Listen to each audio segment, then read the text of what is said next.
여러분 안녕하세요. 최현장의 부동산 경매 팁입니다. 이번 주 추천드릴 경매 물건은 서울 금천구 시흥 1동 모아타운 후보지 빌라입니다. 이 모아타운 후보지는 2022년 10월 선정되었으며 현재 조합 설립을 위한 동의서를 받고 있어서 2024년 올해 조합 설립이 예상됩니다. 모아타운은 조합 설립 후 5년이면 사업이 완료되는 주택 재개발 사업입니다. 경매로 매각되는 이 빌라는 4천만 원으로 투자 가능한 주택 재개발 후보지입니다.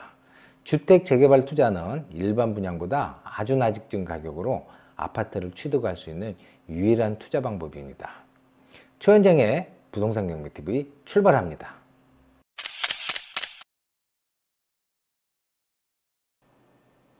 경매 사건 번호 2023-118856 경매 사건입니다. 경매로 매각되는 소재지는 서울시 금천구 시흥동에 위치한 다세대 주택이고요.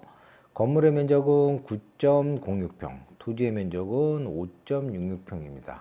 감정평가액은 2억 1,200만원 감정평가됐고 현재 최저가 80%인 1억 6,960만원에 경매 진행되는 사건입니다. 자, 우측에 보이는 사진이 경매로 매각되는 빌라 사진이고요. 사진을 좀 더 보도록 하겠습니다. 자, 이 사진 보면 건물의 노후도는 그렇게 심하게 보이지는 않습니다. 그리고 자, 이거는 주출입구, 이거는 현재 현관문. 자, 이 상태를 봐서는 건물 상태는 굉장히 양호한 걸로 보입니다. 그리고 현재 방이 하나, 두 개로 보이고 욕실 하나 있고요. 그 다음에 엘리베이터가 설치되어 있는 건물로 보입니다. 감정평가액은 2023년 10월 4일날 감정평가됐고 1차 유찰이 돼서 2차 매각기일 2024년 3월 14일 감정가 80%인 1억 6,960만원에 경매 진행되는 사건입니다. 건물의 준공연도는 2016년 8월 3일날 준공이 돼서 약 8년차 약간 안 된 건물이고 매각되는 층은 5층 중 2층 건물입니다. 등기사항을 보면요. 2020년 7월 17일 날 소유권 취득하였고요. 2023년 9월 14일 날 도시주택보증공사에서 보증금 반환이 되지 않아서 경매 신청한 사건이고요. 현재 2020년 9월 14일 날 압류 등기가 말소 기준으로 말소 기준 권리 이후에 모든 권리는 다 말소가 되기 때문에 등기상 인수하는 권리는 없다고 보시면 됩니다. 자, 임대차 현황을 한번 보도록 하겠습니다. 임대차 현황을 보면 말소 기준은 2020년 9월 14일인데 이 이전에 전입된 임차인입니다. 우리는 이런 임차인을 선순위 임차인이라 그래요.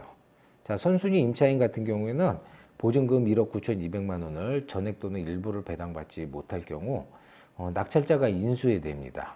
그러면 선순위 임차인이 배당을 받으려면 두 가지 요건이 있어야 돼요. 하나는 배당 요구 종기일 이전에 배당을 요청해야 되고, 자, 배당 요구 종기일은 2023년 12월 18일인데 이 이전에 배당 요구했죠. 또 하나는 확정일자를 받아야 됩니다. 근데 이 확정일자가 말소 기준보다 빨라야지 배당을 먼저 매각대금에서 배당을 받습니다. 자, 확정일자는 전입일보다 빠르면 임차인의 배당 기준일은 전입일 기준이 됩니다. 그래서 말소 기준보다 빨리 전입돼 있기 때문에 매각대금에서 1억 9,200만 원 먼저 임차인이 배당받습니다. 그러나 현재 최저가가 얼마죠? 1억 6,900만 원입니다. 그럼 이 금액을 얼마에 써야 될까요? 그러면 1억 6,900을 만약에 입찰해서 낙찰을 받았다 그러면 저 금액에서 70% 대출을 받는 거고요. 만약에 1억 9,200에 낙찰을 받으면 이 금액에서 70에서 또는 80% 대출은 70이 될 수 있고 80이 될 수 있어요. 그래서 개인별로 틀리지만 기본적으로 70으로 계산을 하겠습니다. 그래서 70%의 대출을 받는다. 그러면 1억 6,900에 낙찰되는 거하고 1억 9,200에 낙찰되는 거는 대출의 규모가 틀리다고 할 수 있어요. 그래서 우리가 경매에서는 대출을 최대한 활용하면 어차피 인수되는 금액이기 때문에 선순위 임차인의 보증금 1억 9,200을 다 적어서 낙찰을 받아야지 대출을 좀 더 받을 수 있다 이렇게 생각하시면 됩니다. 자, 그러면 이 빌라에 대해서 투자 금액이 얼마나 들어가는지 한번 확인해 보도록 하겠습니다. 낙찰가는 선순위 보증금 1억 9,200만 원에 대해서 낙찰이 되었다고 가정을 하고 이 빌라의 투자 금액을 한번 알아보도록 하겠습니다. 낙찰가 1억 9,200만 원, 그 다음에 이 주택의 공시가는 1억 2,200입니다. 공시가를 이야기 드리는 이유는 임차인의 전세자금 대출 금액은 공시가의 126%, 그 다음에 주택도시보증공사의 임차인의 보증보험 해주는 금액도 공시가의 126%입니다. 그래서 전세가는 공시가의 126%를 넘지 못해요. 요즘은 전세가가 1억 5,300 받을 수 있어요. 그러면 1억 9,200에 낙찰이 돼서 1억 5,300 전세를 놓으면 투자 금액은 약 3,900만 원. 재개발 후보지 빌라에 수액 투자 가능한 금액이다 이렇게 보시면 되고요. 자, 이번에는 대출을 받았을 때 초기 비용이 얼마나 들어가는지 한번 확인해 보도록 하겠습니다. 이 비용은 등기 비용과 취등록세를 별도로 계산을 한 거고요. 개인별로 대출 금액이 틀리기 때문에 70%와 80%를 각각 확인해 보도록 할게요. 만약에 1억 9,200에 대해서 낙찰이 돼서 70% 대출을 받았다 그러면 초기 비용은 5,760만 원이 들어가요. 그래서 30% 자기 자본 들어가고 1억 5천 대출을 받아서 1억 5,300 전세를 놔서 대출을 상환합니다. 대출 상환할 경우에는 중도 상환 수수료가 금융사별로 1%에서 약 1.5% 발생합니다. 그러면 투자 금액은 약 3,900만 원 들어가고요. 만약에 80% 대출을 받았다 그러면 초기 비용은 3,840만 원. 그래서 1억 5,300 전세를 놓고 대출을 상환하면 약 3,900만 원 투자 가능한 모아타운 후보진의 다세대 빌라다 이렇게 보시면 됩니다. 자, 그러면 이번에는 모아타운에 대해서 간략하게 설명해 드리도록 하겠습니다. 지금 보시는 자료는 서울시에서 모아타운에 대해서 안내 책자고요. 이 안내 책자 중에 일부분이라고 보시면 되겠습니다. 자, 모아타운은 소규모 주택 정비 사업으로 이루어집니다. 그래서 자율주택 정비 사업, 가로주택 정비 사업, 소규모 재건축, 소규모 재개발로 이루어집니다. 이거를 한꺼번에 모아서 한다. 그래서 모아타운이라고 보시면 되고요. 이 모아타운은 난개발을 최소화하고 체계적인 정비를 위해 블록 단위로 재개발하는 형식을 우리가 모아타운이라 그리고 이 모아타운은 소규모 주택 정비 사업으로 이루어집니다. 그래서 모아주택 같은 경우에는 관리지역에서 내에서 2만 제곱미터까지 사업을 할 수 있고요. 이게 이제 모아갖고 빈집 및 소규모 주택 정비사업 특례법이 생겨갖고 현재는 10만 제곱미터 내에서 모아타운이 실시가 됩니다. 이 10만 제곱미터도 얼마 전에 규제가 완화돼서 4만 제곱미터까지 완화돼서 지금 모아타운이 4만 제곱미터 이내에서 사업을 할 수 있게 지금 규제가 완화됐다 이렇게 보시면 됩니다. 자, 모아타운 사업 유형은요, 구역 내에서 이제 소규모 재건축도 하고 재개발도 하고 자율주택도 하고 가로주택도 하고 그 다음에 가로주택형 모아주택도 하고 그래서 이거를 모아갖고 모아타운이라 그럽니다. 그래서 보통 10만 또는 4만까지 이제 규제가 좀 완화됐어요. 그래서 이 구역 내에서 소규모 주택 정비 사업을 모아갖고 하는 게 모아타운이라고 보시면 됩니다.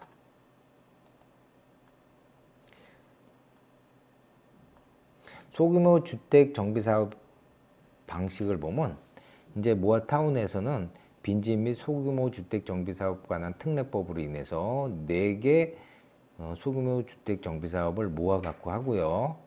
이 장점은 뭐냐면 소규모 주택 정비 사업의 장점은 사업 속도가 빠른 겁니다. 그래서 우리가 재개발 같은 경우에는 통상적으로 조합 설립돼서 8년에서 10년 정도 걸리지만 이 모아타운 같은 경우에는 조합이 설립이 되면 약 5년 정도 사업이 마무리됩니다. 그래서 일반 재개발보다 사업 속도가 좀 빠른 것이 장점이다 이렇게 보시면 되고요. 자, 모아타운의 또 하나의 장점은 인센티브를 줍니다. 그래서 사업 요건을 완화합니다. 그래서 종상행해 준다. 1종을 2종으로, 2종을 3종으로 종상행해 줘서 용적률을 좀 높게 쓸 수 있게 만들어 주고요. 그 다음에 개별 사업의 노후도도 완화됐습니다. 우리가 보통 재개발 사업을 하려고 그러면 전체 3분의 2가 노후가 돼야 되는데 이 67%에서 57%로 노후도를 완화시켜 줍니다.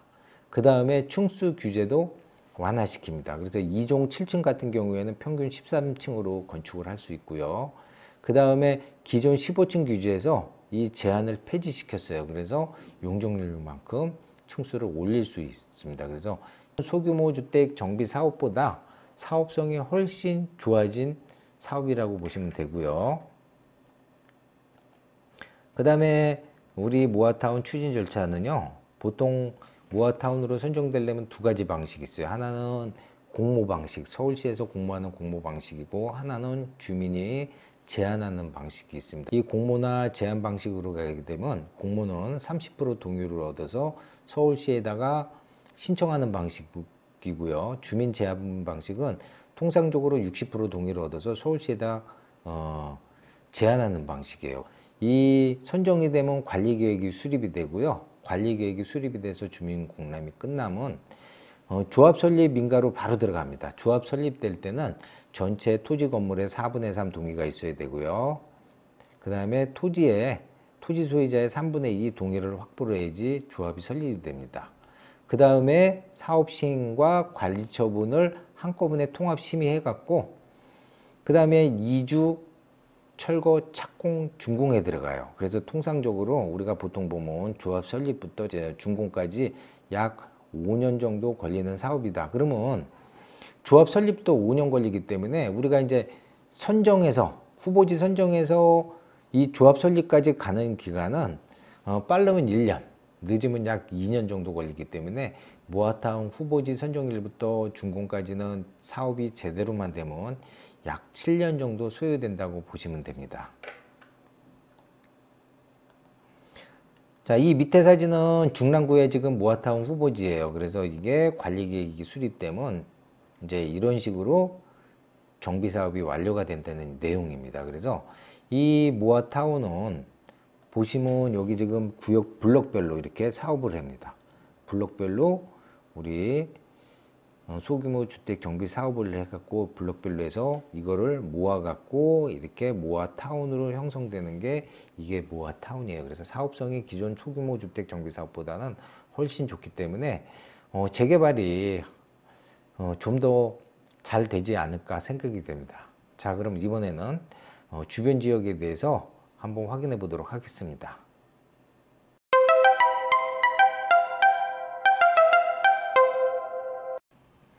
지도에 표시된 부분이 경매로 매각되는 다세대 빌라의 위치입니다. 자, 그러면 로드뷰를 통해서 다세대 빌라를 한번 보도록 하겠습니다. 현재 정면에 보이는 부분이 경매로 매각되는 빌라고요. 주변을 보면 구축과 그 다음에 그렇게 오래되지 않은 빌라들이 같이 지금 섞여 있는 것으로 보이고요. 자, 주변 도로 같은 경우에는 도로폭이 한 4m 정도 되는 것 같아요. 그리고 건물 상태를 보면 그렇게 노후도가 심하지 않고 관리가 잘 된 빌라로 보입니다. 자, 그러면 주변 지역 지도를 다시 한번 확인해 보도록 하겠습니다. 지도를 좀 줄여서 모아타운 후보지를 한번 확인해 보도록 하겠습니다. 자, 모아타운 후보지를 한번 계략적으로 그려보면 지금 현재 이렇게 표시된 부분이 모아타운 후보지입니다. 그래서 요 정도 되겠네요. 그래서 현재 4개 블록으로 사업이 이루어지고요. 그 다음에 아파트는 약 1,400세대 공급 예정이에요. 이 모아타운은 소규모 주택 정비 사업으로 해서 모아주택을 모아갖고, 즉 모아주택을 4개 블록으로 모아갖고 모아타운을 형성합니다. 이 모아타운의 장점은 지하 주차장을 공유를 하고요. 기반시설을 같이 씁니다. 그 다음에 종상향시켜줍니다. 용적률을 높여주고요. 그 다음에 층수 제한을 완화해서 기존은 15층밖에 못 졌었는데 지금은 15층 이상 건축이 가능해서 사업성이 많이 좋아졌습니다. 그리고 인근 재개발 지역을 보면 이 밑에는 신속통합 후보지, 이 위에도 신속통합 후보지인데 여기는 1차 신속통합 후보지고 이 위에는 2차 신속통합 후보지예요. 그래서 1, 2차 신속통합 후보지가 재개발이 마무리되면 이 모아타운과 함께 약 5,000세대 대단지가 형성될 예정입니다. 그러면 1400세대 단지하고 5000세대 아파트 단지하고는 확연히 차이가 있어요. 그래서 이 세대수가 큰 대단위 단지가 조성이 되면 부동산의 가치는 1400세대 단지보다 훨씬 높다고 할 수 있습니다.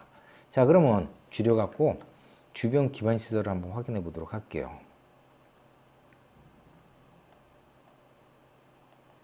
자, 앞에는 1호선 전철이 위치되어 있고요. 그 다음에 여기 표기된 부분 하나 있죠. 이거는 올 신안산선이 예정될 예정 역사입니다. 그래서 신안산선은 여의도로 개통이 되고요. 2차는 서울역으로 개통이 됩니다.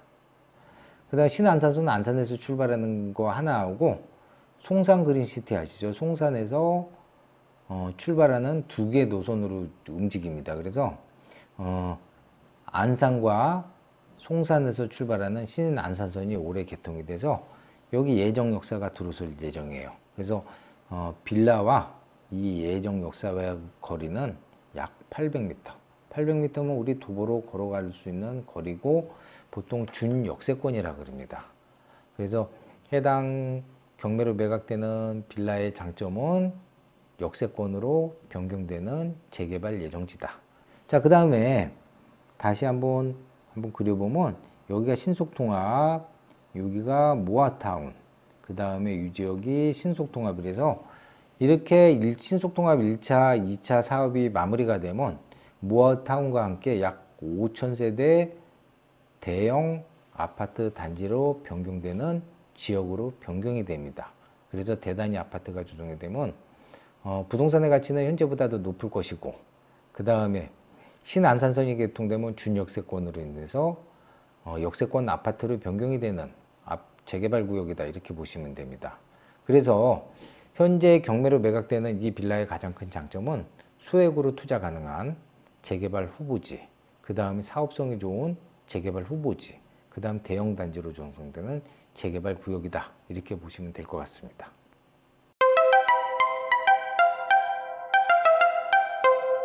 경매로 매각되는 빌라의 가장 큰 장점은 소액 투자가 가능한 재개발 주택입니다. 올해 조합 설립이 예상되며 조합이 설립되면 5년 후 아파트 입주가 가능한 곳입니다. 향후 주변 신속통합 1, 2차와 함께 재개발 완료 시 약 5000세대 대단지 형성으로 동반 상승 효과도 기대되는 곳입니다. 소액 재개발 투자를 계획하고 있으시다면 경매로 매각되는 시흥 1동 모아타운 후보지를 추천해 드립니다. 부동산 투자에 멘토가 필요하시면 저희 학원으로 오시기 바라겠습니다. 수익나는 경매 물건과 다양한 소액 투자 가능한 물건을 추천해 드리고 있습니다. 오늘 내용이 좋았으면 좋아요, 구독 부탁드리며 최원장의 부동산 경매TV 여기서 마치도록 하겠습니다. 감사합니다.